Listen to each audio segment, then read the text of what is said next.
ప్రతి ఒక్క అమ్మ నాన్న కూడా మన పిల్లలకు మనమే బాధ్యులము. వాళ్ళు బయట పోతున్నారు, ఎటు పోతున్నారు, ఏం చేస్తున్నారు అని మనమే గమనించుకోవాలి. వాళ్ళు ఎట్లా వస్తున్నారు ఇంట్లోకి వచ్చినాక కూడా ఖచ్చితంగా ప్రతి తల్లి కూడా వాళ్ళ కొడుకుని ఆడ వస్తాడు, ఆడ తింటాడు, ఆడే వండడం కాకుండా మనం కూడా జాగ్రత్తగా కాపాడుకోవాలి. ఎందుకంటే బయట సగం గాలైతే ఇంట్లో తల్లిదండ్రులు పట్టించుకోకుండా కూడా సగం గాలైతే పిల్లలు. కాబట్టి దయచేసి మీ అందరికీ తెలిసిన విషయం అయినప్పటికీ ఇప్పటి పిల్లలు ఇట్లా పోతున్నారు, ఇట్లా తాగేసి వస్తున్నారమ్మా. జాగ్రత్తగా కాపాడుకుందాం మన పిల్లల్ని మనమే. తాగొద్దురా కొడుక గంజాయి, నువ్వు మానర నా బిడ్డ గంజాయి. గంజాయి మత్తుకు మరిగిదివి, బతుకునే గాలికి వదిలిదివి. నువ్వు భ్రమలల్లా నిండారా మునిగిదివి, అర్ర మనిషంత సంగతే మరిచితివి. చేజెతులార చేజార్చుకుంటివిరా నీ బతుకును, వెలుగులోన ఉన్న చీకటే గదరా నీకు దినదిన.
నిత్యం గొప్పగా నేను చెప్పినానురా నీదే ముచ్చట.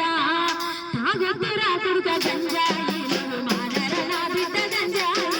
తాగొద్దురా కొడుక గంజాయి, నువ్వు మానర నా బిడ్డ గంజాయి. మానర నా బిడ్డ గంజాయి, వద్దొద్దురా కొడుక గంజాయి. మానర నా బిడ్డ గంజాయి, వద్దొద్దురా కొడుక గంజాయి. చిన్ననాడు చెడు సోపతంటే అడుగు అవతల నెట్టలేదు. చిన్ననాడు చెడు సోపతంటే అడుగు అవతల నెట్టలేదు. కళ్ళు గుడుక బీడి వాసనొస్తే కడుపుల ఏదున్న గప్పుంటివి. కళ్ళు గుడుక బీడి వాసనొస్తే కడుపుల ఏదున్న గప్పుంటివి. కాలేజీ క్యాంపస్ మత్తు జల్లిందిరా,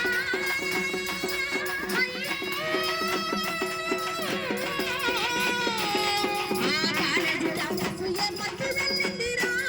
నీ బతుకుపై కలదప్పి నా కంట కనిపిస్తున్నాము నేడు రోడ్లపై. మానర నా కొడుక గంజాయి, నువ్వు రాగద్దురా